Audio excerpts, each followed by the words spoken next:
Hello everyone, I am the storyteller, and I am here to help you today. I know you use this video to fall asleep, so before that, like the video and subscribe to the channel. Also, where are you from and what time are you watching now? Get comfortable and relax.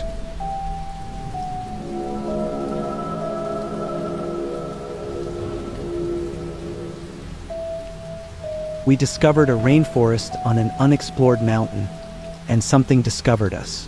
The second worst mistake was arriving. The worst mistake was leaving. There's a certain arrogance to human exploration, driving the flag into the dirt first, as if that means a damn thing. Of course, I'm not entirely cynical. Charting the world is about more than greed and glory. It's about overcoming that ancient fear of the unknown. Mapping every plot of land so there are no more hidden crevices to keep us up at night. Nonetheless, our endeavors are selfish, and we have, for many centuries, blindly considered ourselves superior. When discovering new land, we've never considered a haunting possibility, that something other than man may have already staked a claim. Temper your expectations. Dr. Crenshaw, our expedition leader, warned loudly as we scaled the cliff face of a 1,000-meter-tall mountain. I grunted whilst finding handholds and footholds in unreliable nooks. We were ascending no ordinary mountain. The rock-formed skyscraper jutted from the dirt like a square, or perhaps a squircle poking out of a sorting cube's hole.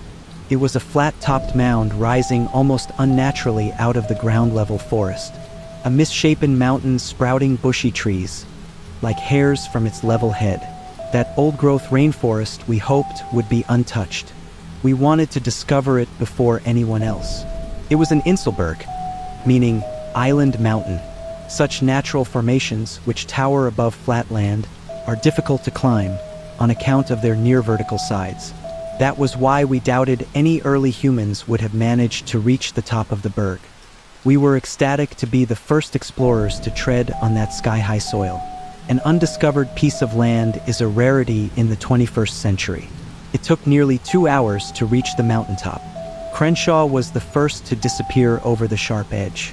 He crawled onto the grass, unclipped his carabiner, and gasped loudly, prompting Howard Williams, Rachel Garcia, and me to speed up a little, as we were eager to experience that momentous event for ourselves. I was the second to cross the threshold and see the rainforest in reality, rather than a photograph. I pushed up from the grass with my palms, and my jaw fell as I stood, as I witnessed the splendor of the wooded ocean ahead. A canopy of leaves nearly entirely blocking out all sunlight, creating a sense of calm in the forest, a sense of peace that we were about to disturb. This was a team of biologists and researchers who had spent years following in the footsteps of others. We did not stop to think. We were all enchanted by the possibility of doing something original, the possibility of making history. "What do you think, Steph?" Howard asked, collecting our climbing equipment. "It's pretty," I said, brushing mud and debris off my clothes. He rolled his eyes. "I was hoping for something a little more, scientific. And I was hoping for more than 30 seconds to conduct my research, Howard," I teased. He chuckled and replied, "That's fair. I'm eager to see this cave," Rachel said. Dr. Crenshaw pointed ahead. "Well, if we push ahead, we'll be in and out long before nightfall." "You seem confident," Howard said. "Do you need a moment to get your bearings?" "Not at all, Williams. I've been studying the aerial mappings religiously for the past month," Dr. Crenshaw said. "To the detriment of my health, I must admit." "Yes, it was a little disconcerting to have a yawning man climbing directly above me," I pointed out. "But after watching you work for so many weeks, I don't doubt that you would be able to sleepwalk your way to this cave entrance." Our leader laughed, letting a glimpse of emotion loose. "I won't argue with that, Smithson. Come on, let's get moving." Crenshaw was such a tightly wound man. I was relieved to see him letting his muscles loosen, letting himself enjoy something. He rarely looked joyous. His hunger to climb this Inselberg in Mozambique was driven by necessity, not desire. It was an itch he simply had to scratch, no matter how apprehensive he felt. He wasn't a cold man. In fact, I'd always viewed him a little as a father figure, stoic and silent, but layered. I wanted to help our leader, wanted to ease some of his anxiety about the excursion. That was why I rushed through the tall, mopane trees of the forest, which formed a sun-obstructing canopy overhead. Rushed to catch up to Crenshaw. The man was twice my age, but barely broke a sweat. His pace was hard to match, so I settled for tagging along just behind him. "This is a historical moment," I breathlessly said. Crenshaw grunted. If, I repeated between heavy pants. "If we haven't been beaten," he finished. I shook my head. "We haven't been beaten. I'm sure of it. We were the first to locate this forest with the aerial." "I'm not talking about recorded history," Dr. Crenshaw interrupted. "At some point long ago, man may well have walked here." "How?" I asked. "The sides are so steep, so difficult to climb even with modern gear.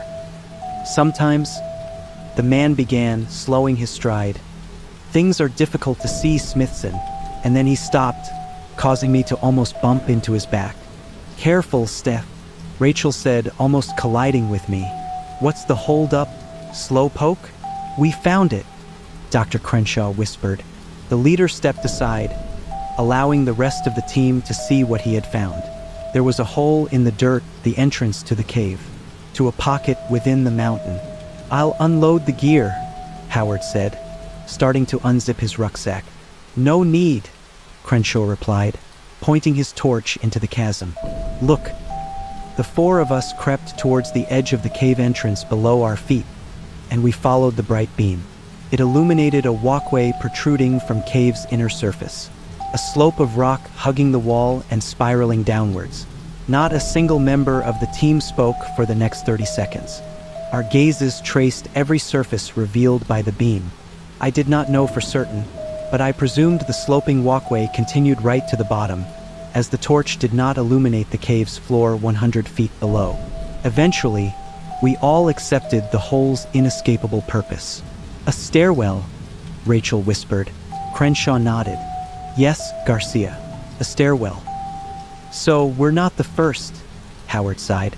"All of that effort to find a long-lost remnant of our ancestors," Dr. Crenshaw finished, taking a tentative step onto the stone slide. "That doesn't seem like a good idea," I said. "We have no idea how old it might be." "It's more than a primitive staircase," the leader announced, bouncing his boot soles on the sturdy slope. "It feels sturdy. Just imagine the advanced craftsmanship necessary to construct something like this, Smithson. Those ancient hands could have merely carved a tunnel into the cave's wall, but the attached stones joined them together to form an intricate ramp. Imagine what marvels might lie below." Howard and Rachel followed their leader into the entrance, but I frowned and firmly stood my ground. It doesn't feel right.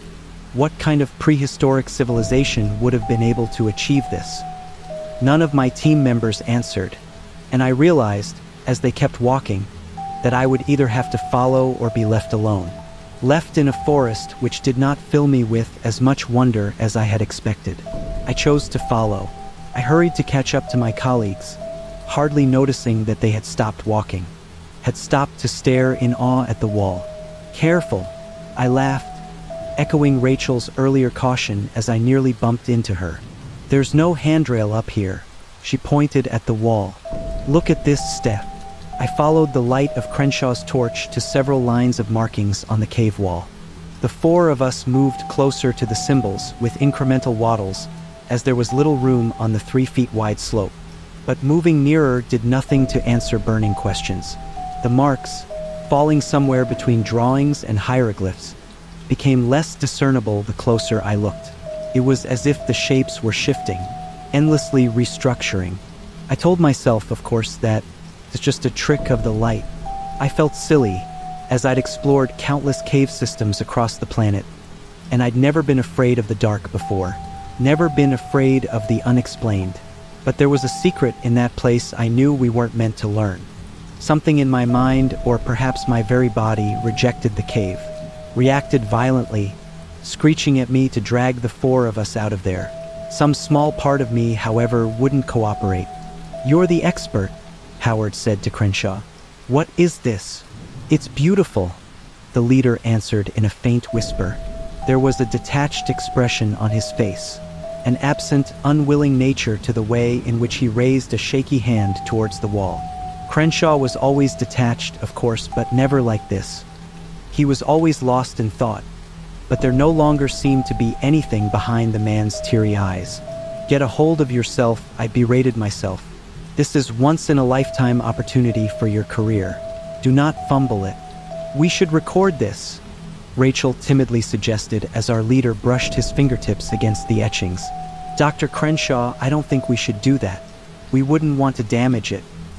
"Damage it?" Howard asked before laughing. "It's a stone etching that's lasted for millennia. It'll survive the human touch." He didn't feel it, but Rachel did. I did. "Dr. Crenshaw," I started. Then came a sharp cry of pain from our fearless leader's mouth, and the rest of us jolted in shock.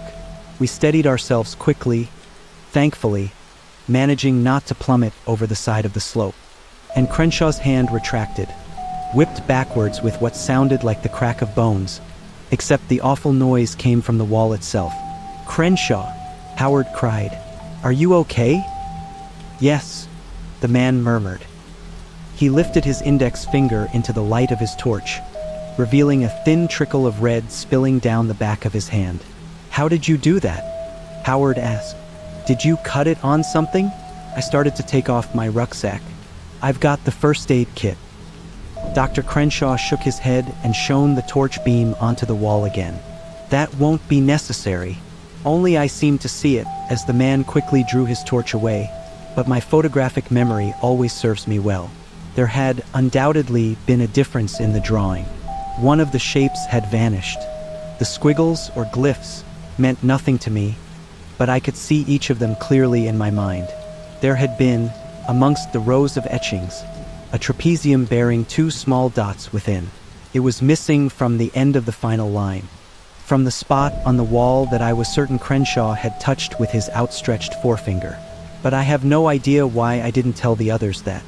No idea why I let them continue to follow the slope down into the cave. No idea, most importantly, why I followed. Things were off-center in that place. We were off-center.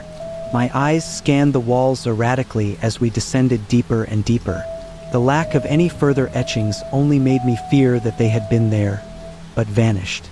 Then my skin started to itch, and it was only adrenaline that stopped me from scratching. Half an hour later, we reached it, the end of the stairwell, the floor of the cave.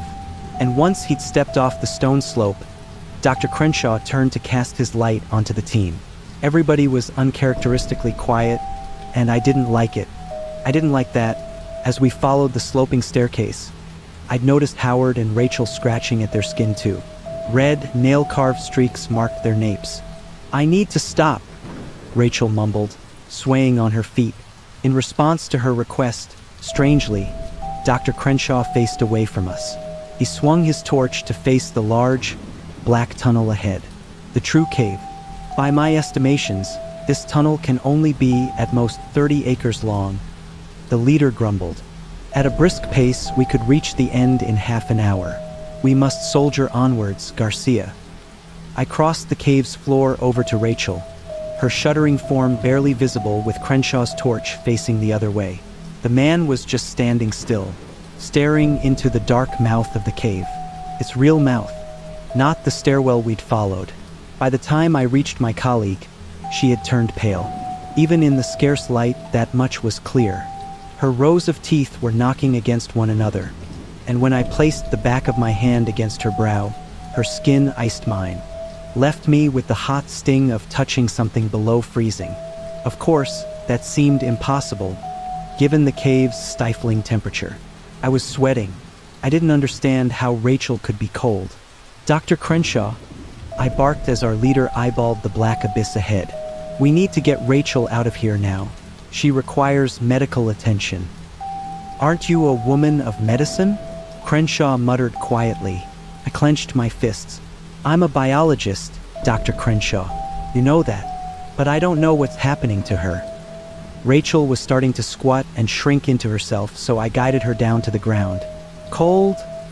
she whimpered as I started to take off my rucksack. Inside, I found my spare coat and a jumper. Then I knelt down and proceeded to wrap my colleague in both. Howard, meanwhile, strolled towards Crenshaw with a huff and snatched the torch of his hand. The leader did not protest. He continued to stare directly ahead whilst Howard walked over to us. Then the man handed the torch to me. Could have done with an extra light whilst we were walking down the death slope, I said. I wanted both of my hands free, Howard said, before offering a weak smile. Not my fault you always forget the most basic things. I sighed, then said, Sorry, I didn't mean to snap. This is just... I know, Howard interrupted, kneeling beside me to inspect our frozen colleague. What's happening, Rachel? Talk to us. My stomach? She whispered, clutching her abdomen with unsteady fingers. It's burning. Burning, I asked, frowning. You're cold to the touch. I feel... Rachel began, trailing off. Howard reached towards her stomach, then stopped. We're going to need to take a look. Is that okay? Rachel nodded, so our fellow researcher proceeded to peel back the bottom of her shirt. But his hand near immediately let it drop, and I tensed in disbelief. I had expected swollen skin, maybe a bruise, a cut, or something that would explain what was happening to Rachel. Something within the realm of science. What I had not expected was to see Rachel's ribcage, to see a hole in her flesh. Howard and I finally let loose a joined screech as we saw the hole in our friend's stomach start to enlarge. Skin, around the opening's edge, was vanishing into thin air, as if it were being consumed by invisible teeth. The ribcage itself bore growing gaps from the invisible nightmare gnawing away at Rachel from the inside.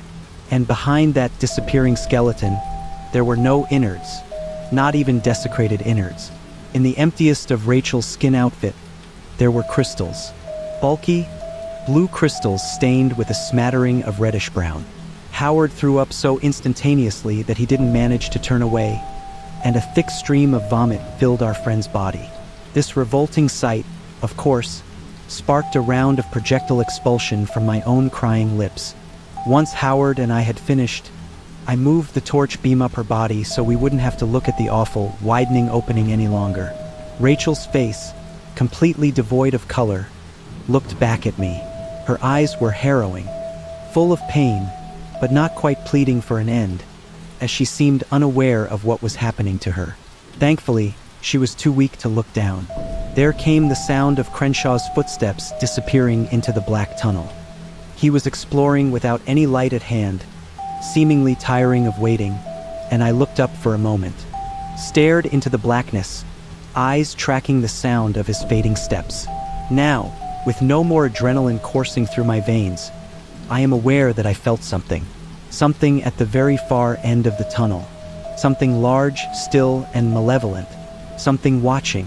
Something, in spite of its great size, naked to the human eye. What's wrong? Rachel whined, her skin's shade transitioning from white to blue. Nothing, I lied quietly. How the fuck are you still alive? Howard yelled, sending himself into a splutter of coughs. Stop it, Howard, I begged before turning back to her. You're okay, Rachel. Everything's going to be okay. There are so many of them, she whispered, eyes beginning to roll into the back of her head. I shivered. So many of what? My colleague smiled as a trickle of watery liquid squeezed out of her tightly closed mouth. Not blood, as she seemed to have nothing left inside. It wasn't really a smile, of course. The muscles moved her lips into the right position, but it was muscle memory. She wasn't happy in that moment. She wasn't even Rachel anymore. Whatever grinned at us, it lifted a finger and tapped the blue, lifeless temple of my colleague. They're up there, she giggled, tapping repeatedly. Upstairs, chattering to each other. I hear them. Even now, they're still so. And then Rachel, or whatever remained of her, extinguished. I wailed in horror and sorrow, though the knot in my chest had, admittedly, loosened. To see Rachel's torment end was a blessing. Famished, Dr. Crenshaw said, completing the lifeless woman's unfinished sentence. Without a moment's hesitation, I shot the torch upwards and looked away from Rachel's corpse. The expedition leader had not vanished into the blackness of the cave. Or, if he had, he'd somehow silently returned to his original standing position at its mouth. His back, once more, was turned to us, and he eyeballed the empty tunnel ahead.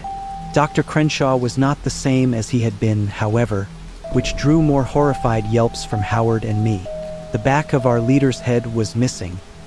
His skin bore an open wound which seemed to be growing wider and wider as something unseen munched away. "They're up there," Rachel had said. Howard and I no longer wanted answers. We rose to our feet and crept backwards, reversing towards the slope. "We're going to get help," Howard feebly promised as we both started to turn, preparing to hastily ascend to safety.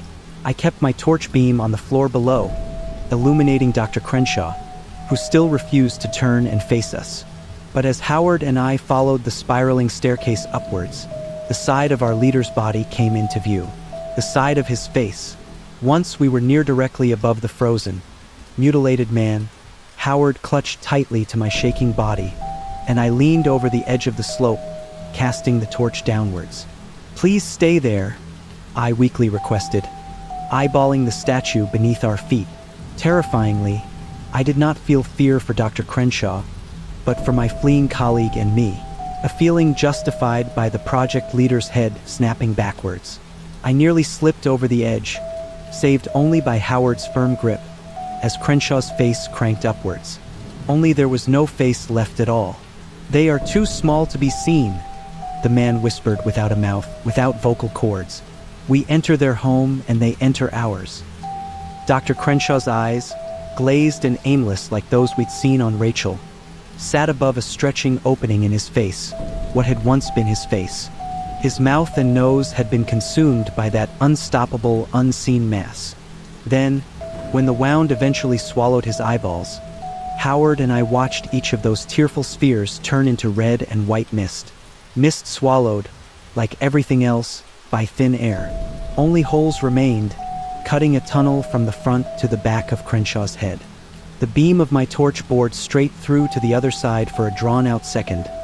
Then the man's body crumpled into a lifeless, near-skinless mound, much like Rachel. The two corpses would, in little time at all, become nothing more than mounds of bloody clothes. Then came skittering from the cave's bowels, a cacophony of overlapping skittering noises, which sounded to me like an untold number of feet, tiny, moving, relatively to their mass, at an unfathomable speed. Howard and I saw nothing of the sort, of course. They are too small to be seen. But the cave floor, 10 feet under our watching point on the staircase, started to darken, as if some mass of enormity were approaching, battalions of things only visible once they had collected in immeasurable numbers. Scientific curiosity did not get the best of us. We did not wait to see the unknown things up close. Howard and I rushed up the spiral staircase, rushed at such speed that we nearly tripped over the sides, falling to our deaths. We ran until we were winded, then we kept running, even as the skittering started to sound along the walls, pursuing us towards the stairwell's exit. But they did not follow us out of the top, did not follow us into the rainforest. We made it. We had collapsed, lungs deflated and bodies crying in pain, but we made it. That was why it took me a few minutes to notice what was out of place. I was still processing all that had happened. Howard wasn't breathing. I crawled over to his body, barely able to speak, and sobbed when I found him in the mud. I don't know how he managed to run up the staircase. There was nothing left of him in the dirt but bones and a few remaining strips of skin on his skull. Tears soaking my skin, I unclipped Howard's rucksack from the back of his half-body, and the man haunted me one final time by twisting onto his back, twisting to face me. I didn't move him. He moved himself, moved of his own accord. The rest is little more than blurry blotches in my memory, a blur of physical and mental anguish. I'm amazed that I'm here to tell this tale at all, that, in my state, I succeeded in scaling down the Inselberg's vertical side, that I made it to the airport, flew back to Paris, and collapsed in my bed. Precisely 90 hours and 100 missed calls later, the adrenaline seems to have evacuated my system. It was only tonight that I found myself gripped by a fresh horror. I woke, in the middle of the night, to the return of that unfixable itch. It was barely a tickle in the cave. Now I'm burning alive, but I'm so cold. I keep scratching, and with every fresh scratch, clumps of skin come away. Wounds form and they grow on their own. I am being consumed from the inside out, eaten by things too small to see. I don't know how those things escaped, but they did. Don't know how I survived so long whilst the others perished so quickly. How I made it down the mountain onto a plane and back to France. Except I do know. I know because I hear the chattering voices in my head. The voices which served that thing back in the cave. The thing which watched me from the dark. They did not kill me quickly because they wanted me to make it back to the world of mankind. Wanted me to transport them out of their cave. They needed a host. And now they are the explorers, discovering our world, our home. A place that, for whatever reason, they weren't able to reach until I entered their den and carried them free. We enter their home and they enter ours. If I'd known, I would have remained in that isolated sky forest to die. But it's too late. You see, I noticed it on the plane, but I thought I'd lost my mind. Thought I'd simply been affected by the trauma of what I experienced at the bottom of the stairwell. But I wasn't imagining things. The passengers started scratching their flesh. By the end of the flight, every last person on that flight was clawing irritably at their skin. It's out in the world now. You're not safe. Nobody's safe because they're too small to see. Too small and too quick. Forgive us for what we did. I am sorry. Thanks for listening to today's story. Let us know what you think. If you want to hear more scary stories, be sure to subscribe and turn on notifications so you never miss a new episode when we upload it. We'll always be here and welcome you.